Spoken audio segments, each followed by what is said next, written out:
ભગવાનના અનેક નામો છે પ્રતીકભાઈ, એમાંથી એક નામ ભગવાનનું રણછોડ પણ છે. તેની પણ એક અદ્ભુત કહાની છે, તે વિશે આપ શું કહેશો પ્રતીકભાઈ? તમે તો મારા મનનો સવાલ પૂછી લીધો બેના. ભગવાનનું નામ રણછોડ પડ્યું એની પાછળ બી એક બહુ સરસ સ્ટોરી છે. અને હું મૂળ ડાકોરનો, એટલે ભગવાન છેલ્લે દ્વારિકાથી પછી ડાકોર આવ્યા છે. એની પાછળની સ્ટોરી એવી છે કે ડાકોરમાં એક ભગવાનનો ભક્ત છે બોડાણો, કે જે એને 75 વર્ષ સુધી ઠાકોરજીની ત્યાં જે એક ડાકોરથી દ્વારકા 6 મહિના ચાલીને જતા હતા. અને જઈને આવે ત્યારે પાછો 1 મહિના પછી પાછો જવાનો સમય આવી જાય. એટલે એવું કહેવાય છે કે ભગવાનનું અહીંયા એ મેસેજ છે કે ભક્ત જો સાચા ભાવથી ભગવાનને જ્યાં લઈ જશે ને ત્યાં ભગવાન જશે. તો દ્વારિકામાં જ્યારે છેલ્લી વખત જ્યારે બોડાણાજી ગયા ત્યાં દ્વારકા અને કીધું કે ભગવાન આ મારી છેલ્લી મુલાકાત છે, હવે હું નહીં આવી શકું, હવે 75 વર્ષ મને થયા અને હવે શરીર મારું સાથ નથી આપતું, તો હવે તારે મારી જોડે આવવું હોય તો તું ચાલ, પણ હું હવે નહીં આવી શકું. અને અહીંયા ભગવાને લીલા કરી છે. હવે દ્વારિકામાં તો ભગવાન પોતે દ્વારકાધીશ, હવે જો ભગવાન ત્યાંથી જતા રહે તો દ્વારિકાનું કહે છે આખો વૈભવ જતો રહે. એટલે ભગવાન દ્વારિકાને પણ ના છોડી શકે તો કરવું શું? તો ત્યાંના જે ગુગડી બ્રાહ્મણો છે એ લોકોએ ભગવાન આગળ પ્રસ્તાવ મૂક્યો કે ભગવાન તમને તો અમે અહીંથી નહીં જ જવા દઈએ. તો એવું આખી રણછોડ બાવની છે એમાં એવું વર્ણન છે કે ભગવાન રાતે પહેરેલે કપડે દ્વારકાથી 12 વાગે રણમાં દોડીને નીકળ્યા છે. અને સાથે બોડાના પણ હતો, બોડાના એમના માટે ગાડું લઈને આવ્યો હતો અને ભગવાન એની સાથે ડાકોર આવ્યા છે. અને આજે બી જગ જાહેર આખી નાનામાં નાના છોકરાને પણ એ સ્ટોરી છે. એટલે ભગવાન રણ છોડીને ભાગ્યા, કારણ કે કૃષ્ણને બાંધવા માટે પ્રેમ જોઈએ. જો તમારો ભક્તિમાં પ્રેમ હોય ને તો કૃષ્ણ તમે જ્યાં લઈ જશો ત્યાં આવવા માટે રેડી છે, પણ તમારી એવી ભક્તિ જોઈએ. એટલે ભગવાનને રાતોરાત એ રણ છોડીને ભાગવું પડ્યું, એટલા માટે ભગવાનને રણછોડ કહેવાયા. આ એની પાછળની આ અદ્ભુત વાર્તા છે. ને અહીંયા ભગવાન એ મેસેજ આપે છે કે ભગવાન પ્રેમના ભૂખ્યા છે. તમે સાચા પ્રેમથી જ્યાં તમે કહેશો ત્યાં તમારી પાછળ પાછળ પાછળ પાછળ. આપણે ઘણા અદ્ભુત ઉદાહરણ લીધા છે. પછી એ મીરાબાઈનું ઉદાહરણ હોય કે બોડાણાનું ઉદાહરણ હોય, વિદુરજીની ખીચડી બી ભગવાને ખાધી છે. અને અર્જુનનો સારથી બનીને ભગવાનને રથ બી હાંક્યો છે. એટલે ભગવાન જે છે એ પ્રેમના ભૂખ્યા છે. કૃષ્ણને બાંધવા માટે પ્રેમ જોઈએ અને અનન્ય ભાવે એની ભક્તિ જોઈએ. તો કૃષ્ણ તમે જ્યાં હોય ત્યાં તમને મળવા માટે આવશે. અને એટલા માટે જ અષાઢી બીજનો દિવસ છે કે આજે ભગવાન રથ ઉપર નીકળે છે, કે લોકો ભગવાનને મળવા માટે આવે છે. પણ આ એક દિવસ એવો છે કે જ્યારે ભગવાન ભક્તો માટે નીકળે છે, એના માટે જ આ મહત્વ છે એમનું. પંકજભાઈ, ચોક્કસપણે ભગવાન તો જે છે તો પ્રેમના ભૂખ્યા છે. એમને ખાલી પ્રેમ તમે આપો, શ્રદ્ધા આપો, ભક્તિ કરો, બસ ભગવાને તો એ જ જોઈએ. ત્યારે પંકજભાઈ, મને ફરીથી કૃષ્ણ લીલાની અનેક વાર્તાઓ જે છે એમાંની એક વાત યાદ આવે છે. તેમણે એકવાર કીધું હતું કે તેઓ પોતાની ભગવાન વિષ્ણુ જે છે ખાસ કરીને તેઓ માતા લક્ષ્મીને કહી રહ્યા હતા, તેમના સાથે સંવાદ થઈ રહ્યો હતો. ત્યારે તેમણે કીધું હતું કે લક્ષ્મી, મારી સામે સિંહ આવી જશે મને બીક નહીં લાગે, મારી સામે મોટો રાક્ષસ આવી જશે મને બીક નહીં લાગે, પણ જ્યારે માં જે છે પોતાની છડી લઈને ભાગે છે એનાથી મને કોઈ ના બચાવી શકે. તેવું ભગવાને જેવી રીતે કીધું હતું કે માં જે છે તેનું મમતા જે છે ખૂબ જ સરસ રીતે વર્ણન તેમણે કરી હતી. શું કહેશો?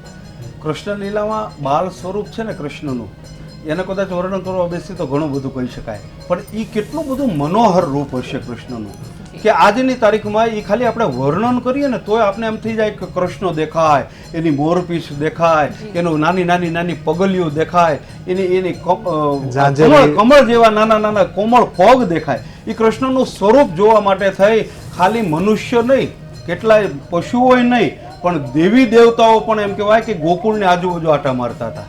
એ કૃષ્ણનો એના આપણા ભજનો સાક્ષી પૂરે છે કે એ સમયમાં એ કવિ કાગબાપુનું મને આ લીટી બહુ ગમે છે કે એક અજાણી સ્ત્રી આવે અને આવી અને યશોદાને એમ કે માં, એક તારા ઘરનું ખાલી બેડું આપ ને મને.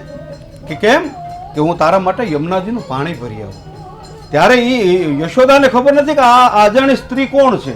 અને કવિ કાગબાપુ લખે કે એ બહુ સરસ વાત કવિ કાગબાપુએ લખી છે કે ઊભી તી એક અજાણી નારી, ઓલી લક્ષ્મી લોભાણી રે, એજી મારે ભરવા એ નંદરાણી તારા ઘરના પાણી રે.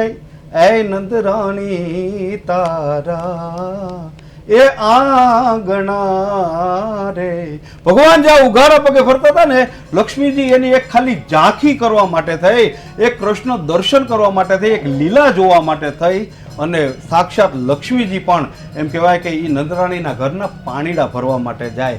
આ કૃષ્ણની કદાચ આપણે લીલાના વર્ણન કરવા બેસીને તો ઘણો બધો સમય નીકળી જાય. એ કૃષ્ણના નાનકડી વાતોમાંથી મને તમને એટલા બધા આપણા દ્રશ્ય રીક્ષર દેખાવા મળે કે આ કનૈયો અત્યારે ગોકુળની અંદર એમ કહેવાય કે યશોદામાના નેહડાની અંદર, અને તમે જોજો કૃષ્ણએ છે ને નેહડું જ પસંદ કર્યું છે. જ્યાં નેહ નીતરતો હોય ને એને નેહડું કહેવાય. હા નકર ભગવાન છે એ તો પરિભ્રમ પરમાત્મા છે. ગમે તે મોટા શહેરમાં મોટા નગરની અંદર પણ જન્મ ધારણ કરી શકે, પણ એને ખબર હતી કે ભોળપણ જ્યાં કાંઈ હોય ને તો એ ગામડાની અંદર ભોળપણ છે. એટલે મને એક નાનકડી ગામડાની કવિતા પણ બેન યાદ આવે છે, કારણ કે આપણું ગામડા કેવા હોય, આપણા ગામડાની અંદર શું હોય. તો વર્ષોથી લખાયેલી વાત છે કે ગામડામાં આજની તારીખમાં હું તમે જાય તો શું જોવા મળે કે ધૂળ ઢેફા ને પાણા હોય. ગામડામાં શું હોય કે ધૂળ ઢેફા ને પાણા હોય, ભીતે ભીતે છાણા હોય, ટાણા એવા ગાણા હોય, પણ મળવા જેવા માણા હોય.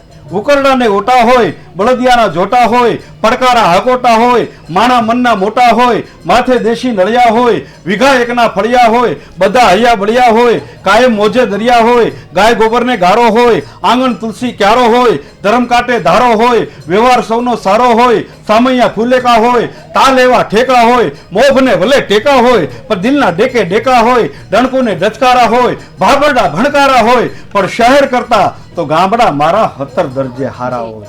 આ ગામડાની લીલા અને આ કૃષ્ણની લીલા છે. વાહ, ખૂબ સરસ. પંકજભાઈ, ખૂબ જ સુંદર વાત કરી છે તમે. ભગવાન કૃષ્ણની તો અનેક લીલાઓ છે. ત્યારે આજે ઘણા લોકોના મનમાં એ સવાલ હોય છે કે રાધા કૃષ્ણનું નામ કૃષ્ણ અને રૂકમણી કરતાં વધારે કેમ લેવામાં આવે છે. ત્યારે અહીંયા એક માન્યતા એવી પણ મેં સાંભળી છે કે રાધા જે હતા સ્વયં વિષ્ણુના જ રૂપ હતા, અને રૂકમણીજી જે હતા તે માં લક્ષ્મીનું રૂપ હતા. તેથી કહેવાય છે કે જે રાધા જે છે તેઓ ભગવાનની નજીક હતા, કારણ કે તેઓ તો વિષ્ણુના જ રૂપ હતા. શું કહેશો પંકજભાઈ? રાધાજીનું આપણે ઘણા જે અજાણ માણસો છે એવું બોલે છે કે રાધાજી એમ કહેવાય કે કૃષ્ણના પત્ની હતા, પણ એવું તો નથી. અતિશય જોઈએ કોઈ પ્રેમની પરાકાષ્ઠા કહી શકાય ને, કે માત્ર પ્રેમ જેના જીવનમાં રાધાજીના જીવનમાં કૃષ્ણ કૃષ્ણ કૃષ્ણ સિવાય બીજી કોઈ વાત નહોતી. એ સમયમાં એવું કહેવાય કે વિદુરજીને એમ થયું કે હું બહુ બુદ્ધિશાળી છું, અને વિદુરને ભગવાન કૃષ્ણએ કીધું કે જાઓ ને જરાક મથુરામાં આટો મારી આવો. અને વિદુરજી આવ્યા, ને વિદુરજી એમ હતું કે હું તો બહુ વિદ્વાન છું, હમણાં આ ભોળા બધા માણસોને સમજાવી દઈશ. અને ન્યા જઈને વિદુરજીએ પૂછ્યું કે મારે રાધાના ઘરે જવું છે તો ક્યાંથી જવાય? એટલે કોઈએ કીધું ક્યાં જવું છે? કે રાધાના ઘરે. કે કેમ? કે હું કૃષ્ણનો સંદેશો લઈને આવ્યો છું અને મારે રાધાજીને કૃષ્ણનો સંદેશો સંભળાવવાનો છે. અને ત્યારે એ ગોકુળના માણસોએ એમ કીધું હતું કે તમારે રાધાજી પાસે જવું છે? કે તો હા, કે તો તમે એક કામ કરો, આ પાણીનો રેલો જ્યાંથી આવે છે ને એ રેલે રેલે રેલે તમે હાલ્યા જાઓ, એ જ્યાં રેલો પૂરો થશે ને ન્યા રાધાજી બેઠા છે. કે કેમ? અને ખરેખર વિદુરજીએ જે જોયું ને કે રાધાજી જ્યાં બેઠા હતા ને, હાવ એમ કહેવાય કે હાર્ટ પિંજર જેવું શરીર થઈ ગયેલું, ને આંખમાંથી ચોધાર આંસુડા પડતા હતા, અને આંસુડાનો રેલો હતો ને ત્યારે વિદુરજીનો એમ કહેવાય કે તમામ ઘમંડ ભાંગી ગયો કે ઓહો, જો પ્રેમની કોઈ પરાકાષ્ઠા હોય ને તો એ માત્ર ને માત્ર રાધા છે. રાધા રાધા સિવાય બીજી કોઈ વાત નહીં. રાધાના હૃદયમાં એક જ નામ, વહી મેરા શ્યામ, વહી મેરા શ્યામ.